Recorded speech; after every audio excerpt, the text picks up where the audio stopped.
Emerging at sunrise, Ballinteagle moves into position, blocking the rail corridor onto Kooragang Island.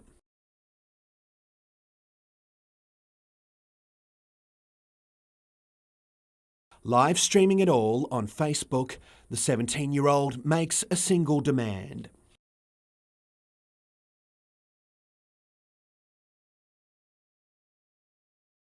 He remains up there, suspended over the tracks for hours, police eventually using a ladder to retrieve him.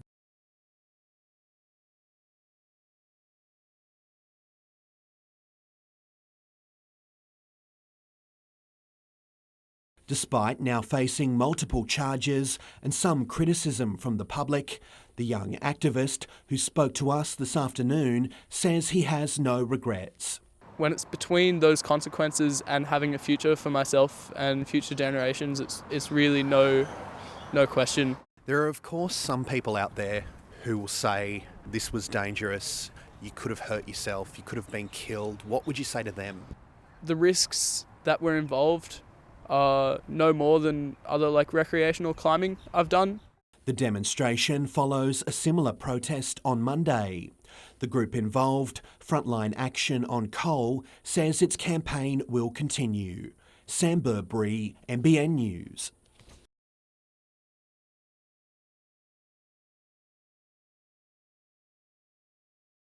Fed up with carnage on their doorstep, the Findlay family is demanding authorities act now. It's just a nightmare at the moment. It's just getting to us. You just can't go along in your own life because you think, oh my God, there's another one. And you just don't know what you're coming out to. This morning, it was a head-on smash.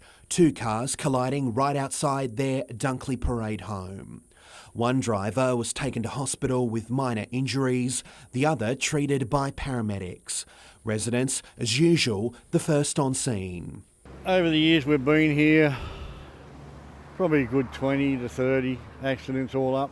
This has been going on for far too long and it now needs to be readjusted. The accident comes less than a month after locals met with Lake Macquarie Council engineers to share their concerns and suggest changes. 4 weeks on, their message remains the same. Make this the back street, send the traffic elsewhere. Sam Burbury, NBN News.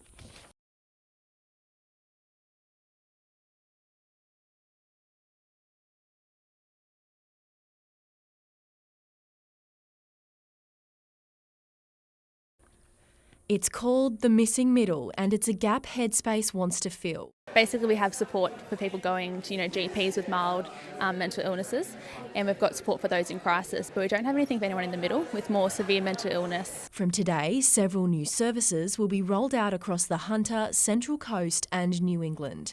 The new initiative aims to provide more individual care. People can enter the system at any stages, so you don't have to be starting off just experiencing mental health issues. You can be more severe already, and they're going to find the right approaches for you, which is important. Headspace will offer clinical and psychological support to high priority areas like Muswellbrook, Merriwa and Scone.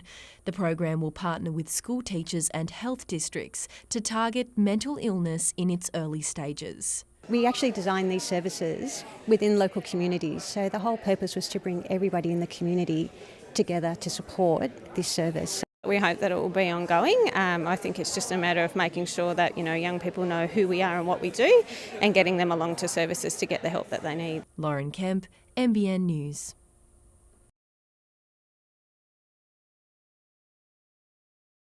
It's a hard life being a koala. There's lots of sleep and plenty of eating. But the most difficult part is finding kind-hearted humans to help when they're under the weather. We have currently 30 volunteers that are committed to the site, and we're always looking for new volunteers, especially with the new project coming along with the hospital. The Port Stephens Koala Hospital cares for characters like Tolly. With an expansion in the works, volunteer numbers will need to triple. They are invaluable. They help with absolutely every single aspect, from administration through to rescues, cleaning the yards, behavioural observations with the koalas. But one of the most important jobs is actually leaf picking. Kate will teach you what leaf's a main meal And what's dessert? Hands-on tasks not for you. Then Tolly and his friends also like fundraising and admin volunteers. Susan Rayner has been on the job for 6 weeks. I'm truly loving it, yeah, and it's only part-time. You select which days you wish to come during the week. I pinch myself every day that this job is here, and the volunteers that come just are amazing. Georgia Ma, NBN News.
Daniel Georgievski was a prominent part of Newcastle's backline last season as the Jets finished with the third best defensive record. He was also one of the few people who felt his new club would challenge for the title. Newcastle definitely was a team last year where people just had a laugh, but now they're, it's the team they want to beat, so that's the team that we want to be, and that's going to be a bit harder for us. The 30-year-old returns to the Jets lineup as a married man, having tied the knot with partner Emily in the off-season in what he describes as the happiest day of his life. His commitment to the cause meant he didn't overindulge during his honeymoon in Cuba. Beach soccer every day at 10 a.m, that's all I say, and a pina colada after. No, I actually looked after myself. I did, I didn't like the way I came in last year when I came to the club on a fitness level, on a personal, so I definitely held my weight. That didn't stop Ernie Merrick testing his players early in pre-season. From day dot, he's smashed us, and that's a positive, and that's what you want, and as a player and as a bigger club. That test continues tomorrow when the Jets face the Australian under-20s at Plume Park on the Central Coast, with several youth team players, including 18-year-old Mackie Petratos, set to see game time. A host of players hoping for a contract at the Jets will also feature, including striker Kane Shepherd from the Victorian NPL, former Victory attacker Mitch Austin, and keepers Lewis Italiano and Ryan Scott, who wear the gloves for a half each.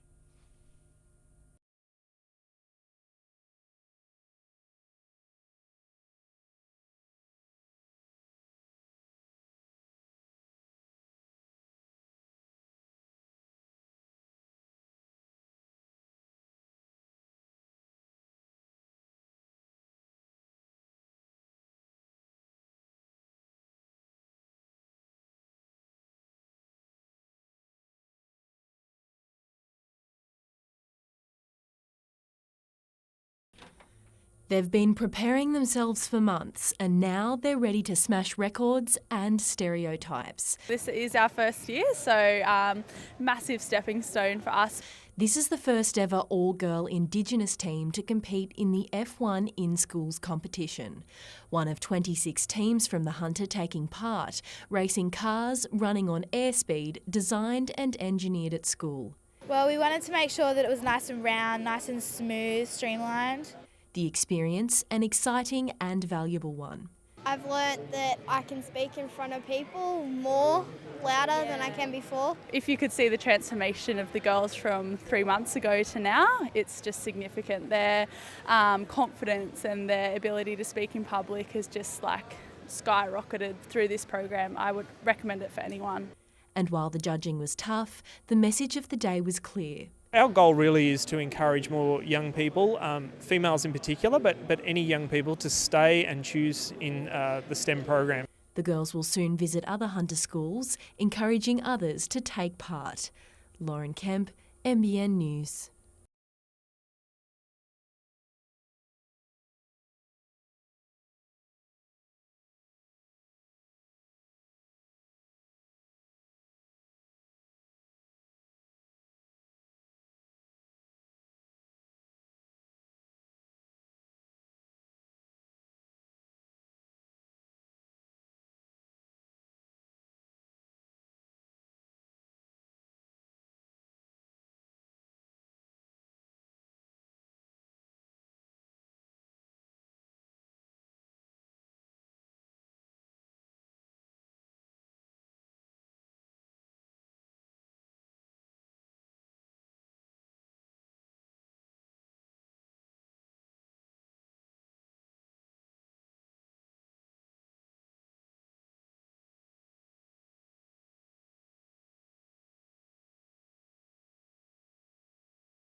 An opportunistic, spontaneous crime. That's how Judge Roy Ellis described the actions of Dean Thomas Mulholland, who sexually assaulted a then 19-year-old woman in a laneway off Beaumont Street in November last year.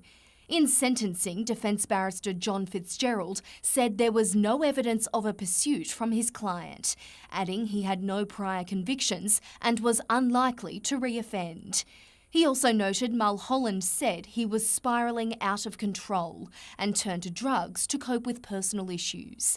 Judge Roy Ellis acknowledged his drug addictions, but believed it was a deliberate decision to follow the teen, going on to say she's just a young, innocent girl and Mulholland had a lack of insight. Despite this, he described the case as just below mid-range for a sexual assault and an out-of-the-blue thing for Mulholland, believing the 46-year-old had reasonable prospects of rehabilitation. Mulholland remained emotionless, staring at Judge Ellis for the duration of his sentencing. Once handed down, it was met with anger and frustration from some of the victim's family. He'll be eligible for parole in May 2020. Samantha Long, NBN News.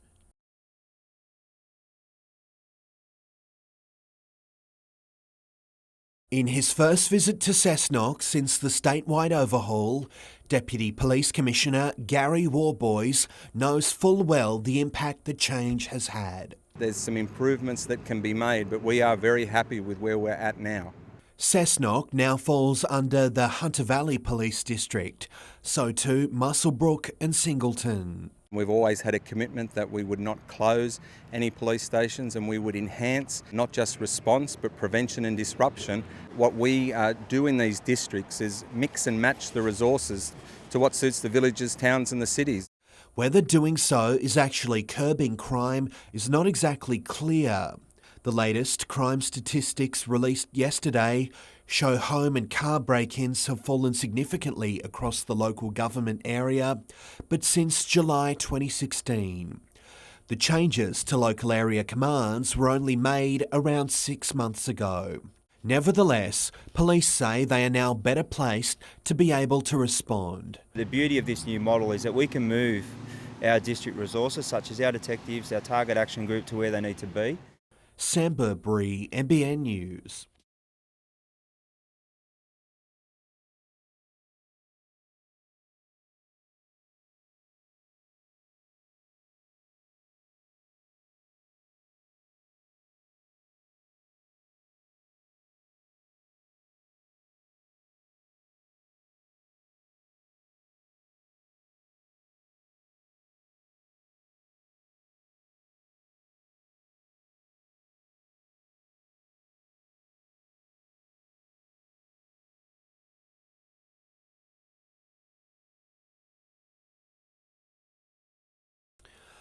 A final rehearsal today, for on Saturday, Andrew and Nicole will officially become husband and wife. The couple is among 11 set to tie the knot over the weekend during a marriage marathon the Hunter Wetlands Centre is hosting. We're not indoor people, so being out here and knowing it was going to be outdoors, it was the perfect spot. The services are being held at 3 locations. Celebrants are providing their services free. The only cost, a donation to help with the wetlands' ongoing conservation efforts. The bride and grooms have been exceptional. They've been blown away. Most of them have said they wouldn't have a wedding, they couldn't afford a wedding otherwise. It will probably be the busiest weekend we've had. One volunteer's hope gets other budget-conscious couples thinking. Hopefully from this weekend we'll get more weddings booked in. To spend time with a couple in their most intimate moment of marriage is just magnificent. Sam Burbury, NBN News.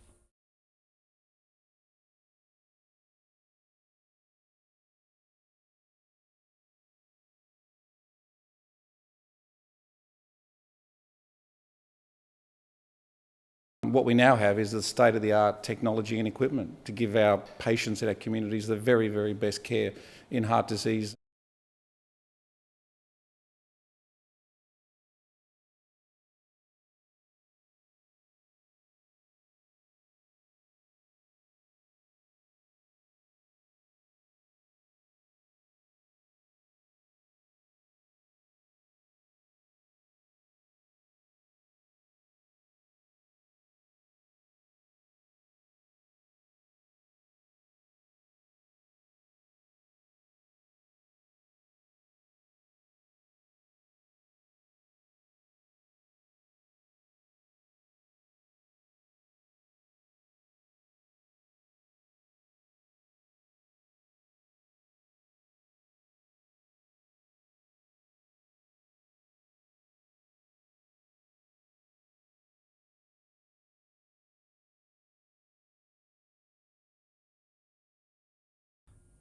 In the history of the Knights, few players have had a bigger impact during their first season.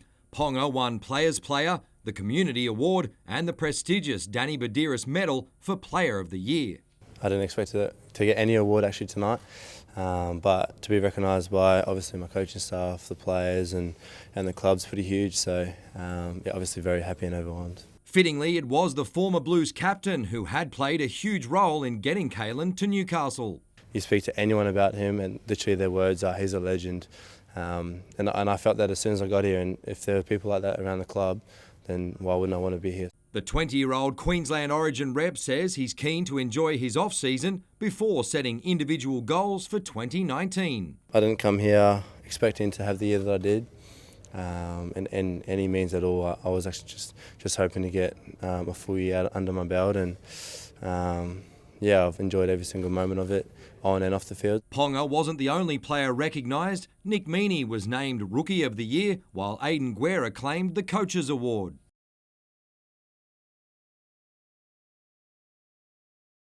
One of the biggest cheers was reserved for Club Person of the Year, John Thomas.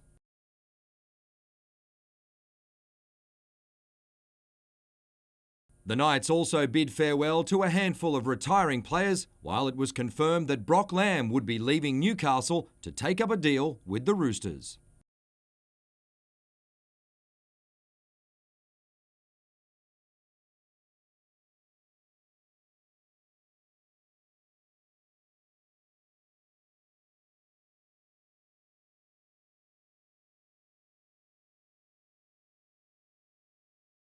It'll be a good atmosphere with a smaller ground. Like Canberra last year when we played here, there was a big crowd, and it just makes it feel a little bit more intense, and the crowd can get into it a little bit more. So yeah, it's good for the girls to have our own identity as well.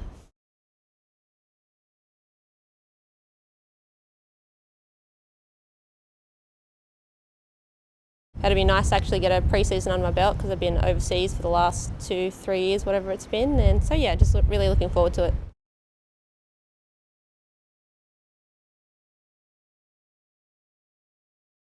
The Magic Men claimed 3 straight titles between 2011 and 2013. Since then, Broadmeadow has taken a back seat to an Edgeworth side that's now made 4 grand finals in a row. In 2018, second-year coach Ruben Zadkovic has guided the Magic back to the season decider.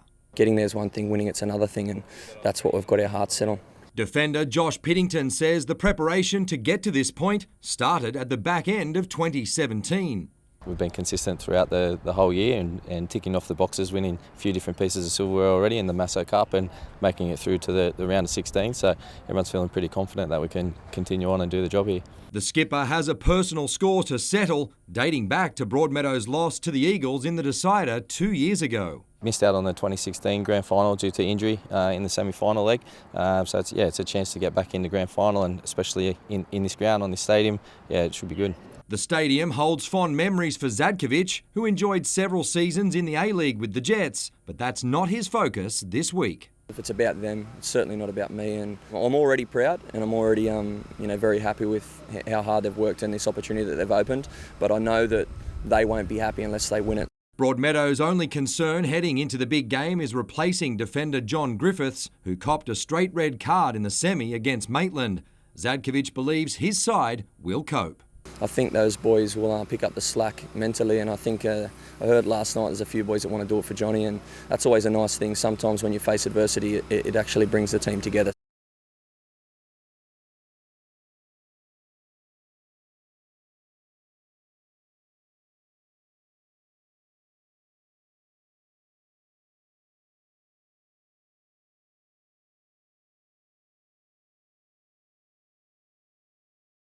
"20 years ago, Newcastle was the go-to venue outside the SCG for cricket. In recent times, we've been leapfrogged by Coffs Harbour, Illawarra, Wagga, and many Sydney suburban venues. So, certainly from a facilities basis, we've been pretty stood still for a number of years.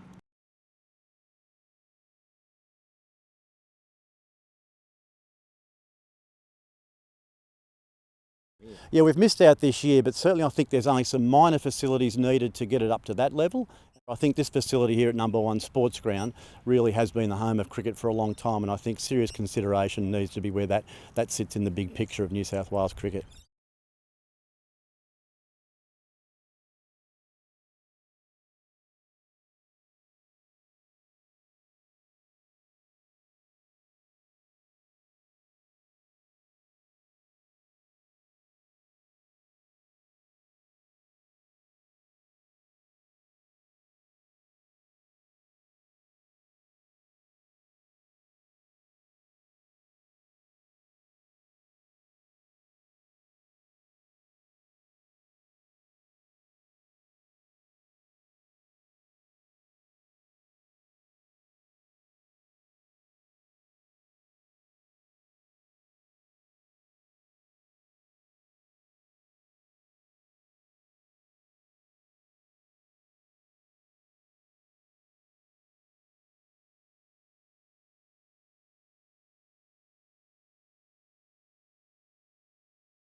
Arguing he cannot guarantee patient safety. He's a failed minister. He should be stepping aside. Minister Williams denies the program is problematic, announcing today another 69 group homes are being built across the Hunter. We're seeing some incredible improvements in the quality of life of people with disability. He acknowledges that mistakes were made previously, but says they are now being rectified. Significant change has occurred over the past 2 years under my watch, and change will occur in the future. Change, loved ones hope, means greater choice. there are people out in the community now that are not surviving well in group homes because they're mini institutions. I don't want a fence around my son. That's why he came here. Sam Burt-Bree, NBN News.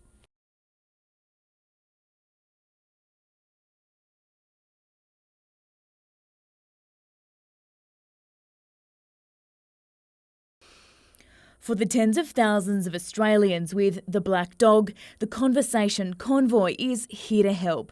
On a 6-week road trip around Australia, the group is on a mission to talk. Empowering people to ask the question, are you okay? And importantly, letting them know what to do when someone says, no, I'm not okay. 1 in 5 people will meet the criteria for a mental health illness each year. And sadly, 8 Australians take their life every day. For every one of those, approximately 30 will attempt. So, Are You Okay is all about early intervention. Their convoy of cars shows you how to drive the conversation. Number 1, to ask. Number 2, listen. Try to listen with an open mind, really hear what they're telling you. Number 3, to encourage action, so try to link them in with professional help. Number 4 is to check in, so check in with them again in a couple of days. Walking the talk was Novocastrian Tanya Hennessy. For me, Are You OK Day is every single day. People that you notice around the office that aren't acting the same, I always ask if they're okay, but you have to ask them in an environment where they feel safe and in an environment where you can truly listen to them. If people want to do something meaningful next week for Are You OK Day, sign up and do the 1-hour QPR training online, which we're offering for free. We want as many people as possible to get some basic suicide prevention training, because you never know when a conversation will literally change a life. Next Thursday on Are You OK Day, who will you ask? Georgia Marr, NBN News.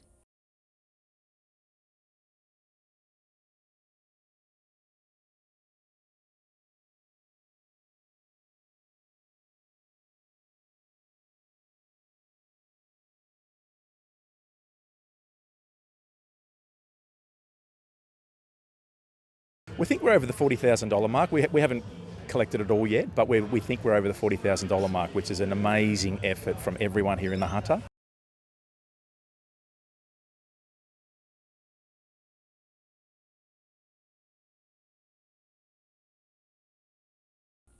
Taking a giant leap onto the big stage.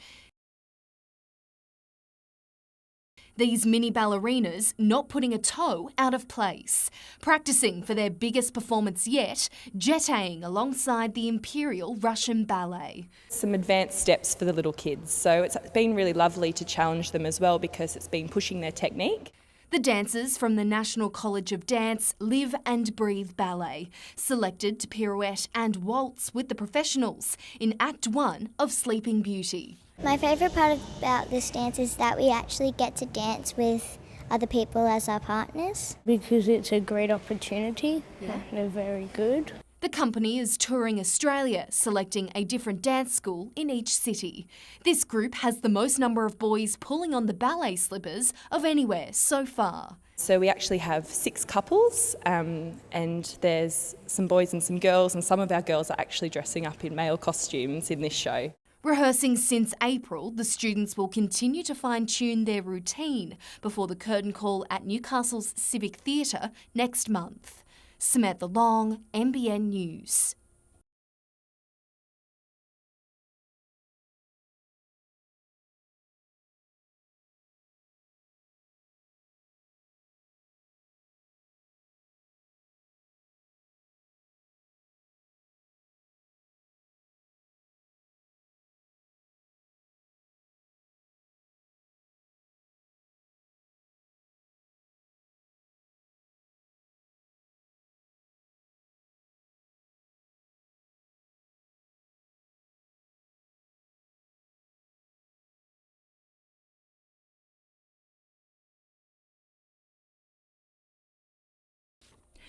The Eagles have had a quiet week after what they describe as 120 minutes of pain. A dramatic extra-time victory over the Jaffers sent them through to a 4th consecutive grand final. We were written off, I guess, early in the season, but we kind of just stuck with persistence and hard work, and that's definitely got us here.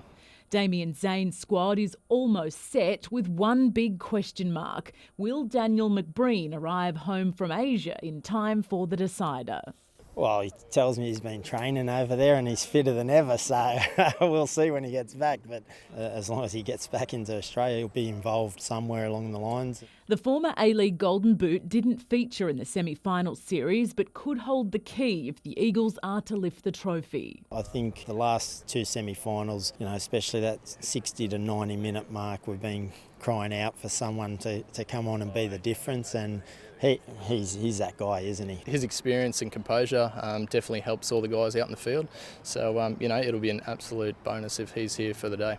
Another former A-League veteran, Josh Rose, certainly adds composure too, helping the Eagles claim the best defence in the NPL. That'll be tested against a Magic side featuring two of the league's top goal scorers in Cale Bradbury and James Vigili. We back our guys to get the job done individually.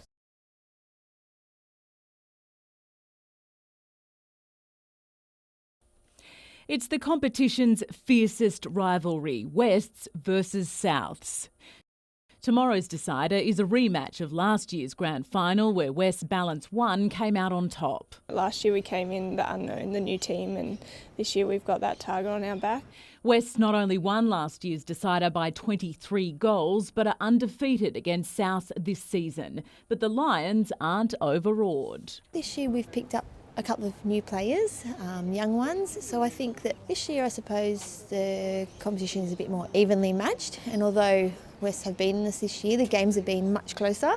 With rain highly likely, teams will be forced into a shift in tactics. Yeah, it does make you second guess, but I think that's where you've got to just adjust to it and just, if you fall, you fall. It does slow the game down, it changes your style of play, and you actually have to be quite smart in how you play. It'll come down to the team that plays to the conditions in these sort of games.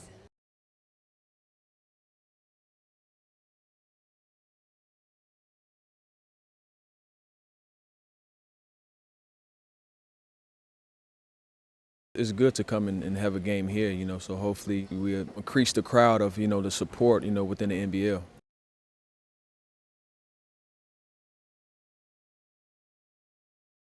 Just a large group of guys with a bunch of talented trying to figure out a way to play as one.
Standing tall on the sand, this group had one demand. Seismic testing has been making ripples across our coastline, but today's vibrations took a different tune. It's time to change to clean energy. It's time to divest from fossil fuels that are damaging our climate. We're really drawing the connections between what's happening right around the country in terms of record-breaking droughts, bushfires, heat waves, and the impact of fossil fuel mining and the expansion of fossil fuel mining on those climate change impacts. Seismic blasts have been proven to cause irreversible damage to marine life. With testing banned in many places around the world, locals are calling for the same standards here. We shouldn't have offshore mining. We know the consequences of it, and we need to put a permanent ban on that as a matter of urgency. Protests will continue tomorrow. Lauren Kemp, NBN News.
The two captains leading from the centre court, a rematch of last year's grand final, thankfully on dry National Park courts. A physical encounter from the outset, the match was always going to be won on defence. With goals not dropping for Wests, no such trouble for South's sharpshooter Brooke Fennings, helping the Lions up 1 point by the end of the second quarter. Halfway marked a different kind of game, West picking up the pace with an 11-point lead. Amping up defence, keeper Kimberly Goodall suffered a blow to the knee, but it didn't shake the team, with shooter Maddie Taylor solid in getting West over the line for a 48-41 win and a friendly end to the game. Lauren Kemp, NBN News.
I'm super happy with how today went.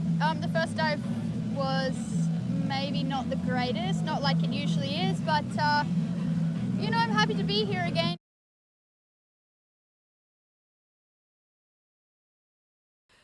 A house engulfed by flames and neighbours frozen in fear. But in an instant, that fear turned to panic. Trapped inside the burning house, a 41-year-old paraplegic woman. The situation becoming more and more desperate.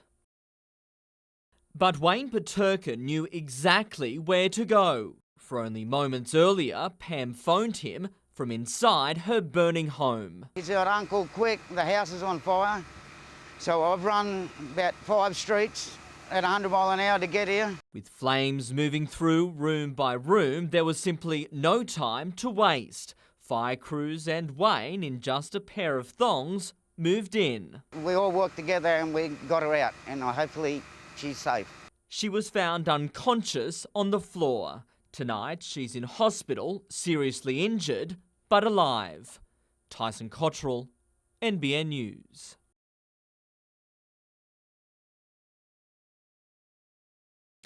From basketball to basket case.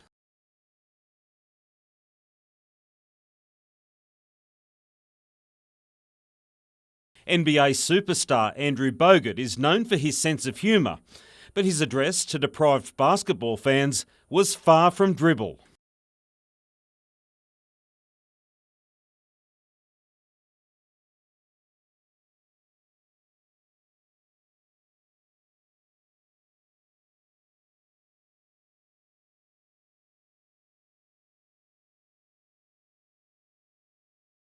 Fans sat stunned while they absorbed the news as officials passed the management baton, declining an offer from Newcastle Basketball to change venues.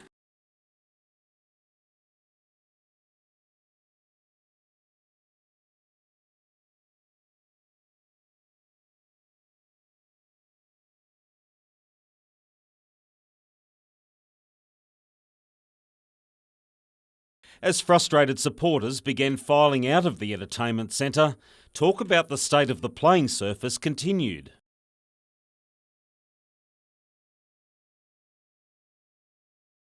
NBN News understands the reason was unrelated to the ageing entertainment centre or the actual playing surface. Rather, they just didn't have the appropriate floor cleaning equipment. Venue management, ironically the same company that owns the Sydney Kings, today released a statement accepting full responsibility. The member for Newcastle seizing the opportunity to call for upgraded facilities.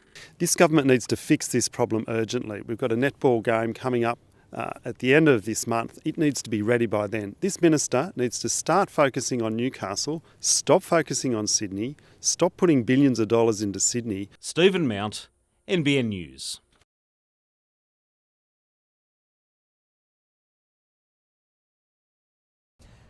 For many, this is the first look at Newcastle's new light rail carriage, which for the time being is stationed just across the water at Carrington, thankfully well in view of those walking along the harbour.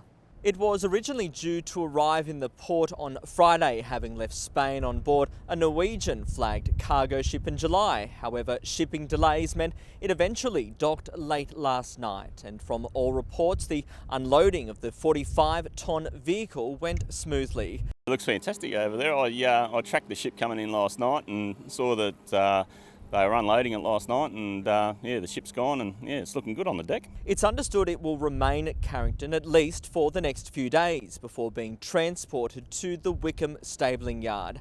As for when the carriage will be on the tracks, that's expected to be in early October for testing. Oh yeah, it's looking great, and I can't wait to see it on the tracks. With the new light rail set to be up and running early next year.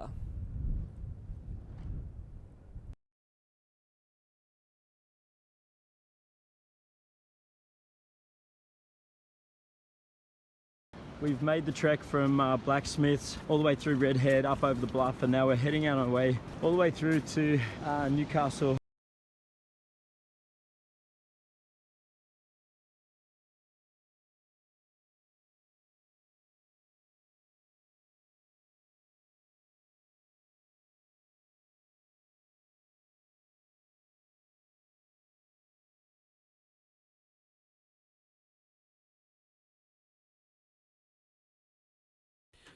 For many of us, it's the sound that said, "You've got mail." The Postie Bike Nationals. The weekend, the humble Honda puts Maitland on the map. Postie Life's a celebration of all things Postie. I think we've proven now with the Grand Prix and for this event now in its 5th year that the Hunter, that Maitland is the centre of the Postie world. It's a big call, but it's a big deal too. So this is my little Honda C50. It's no longer 50 cc's. It's quite a bit larger. It's 212 cc's. Back to Matt soon because there's mail to deliver. But if you like your letters flat, the postbox competition won't be your go. Ready, set, slow. Not exactly snail mail, It's the slowest rider competition. If you can think of it, there's an event for lovers of the age-old Aussie classic. Everyone knows what it is, and we all know that, every dog in the street barks as the postie goes up, and so everyone knows the sound, they're all familiar with it. But it's more than that. It's a passion that saw Matt Bonanno spend $8,000 modifying Little Red. Manual clutch, Springer front end, candy red paint, yeah. From the slowest rider to, quarter-acre drags. If it's delivered the post, it's welcome here. And the best part? Not an angry guard dog in sight. And with no front lawns to worry about, it's a time to put the posties through their paces. Until next year, Stephen Mount, NBN News.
The morning after, the night before, and the Magic men were still celebrating a job well done. I think we dominated them. 3-0 obviously shows it. So, we were confident we were going to be edgy and we're confident in whoever we play against. There was fire before kick-off and some ice-cold challenges early in the first half. Broadmeadow created its first decent chance when James Virgili teed up Cale Bradbury. At the other end, Magic keeper Paul Bitts was forced to make a solid save to stop an own goal. A Broadmeadow corner fell for John Majerowski. A few minutes later, the 34-year-old opened the scoring off a stinging Virgili cross. Then ran to the fans to celebrate. The veteran striker wasn't done yet. He forced Eagles keeper Josh Lowe into a great save. Broadmeadow doubled its lead when Majerowski mishit a Mitch Oxborough cross and the ball deflected in off Josh Rose. Needing a lift, Edgeworth's Will Bauer tested Bitts shortly after the break. When Dom Bazari went off injured, Daniel McBreen entered the contest. But it was Broadmeadow that continued to create. Bradbury stopped again by Lowe. He eventually got his reward, scoring a cracker to make it 3-0. Majerowski was a humble winner of Man of the Match. 12 months ago I was playing with the Suns, 3rd Division, and I thought who would be here 12 months later in the grand final, winning the Masso Cup, round of 16 in the FA Cup, scoring goals in all of them. He's now weighing up whether to play again. The body feels good today, but I'll tell you in January how I feel. Former A-League player Oxborough will definitely be back. No, I'm done being a pro. I'm done. I'm happy here. I've got the club looking after me and I've got a job away from football now. So my priority's here with Magic.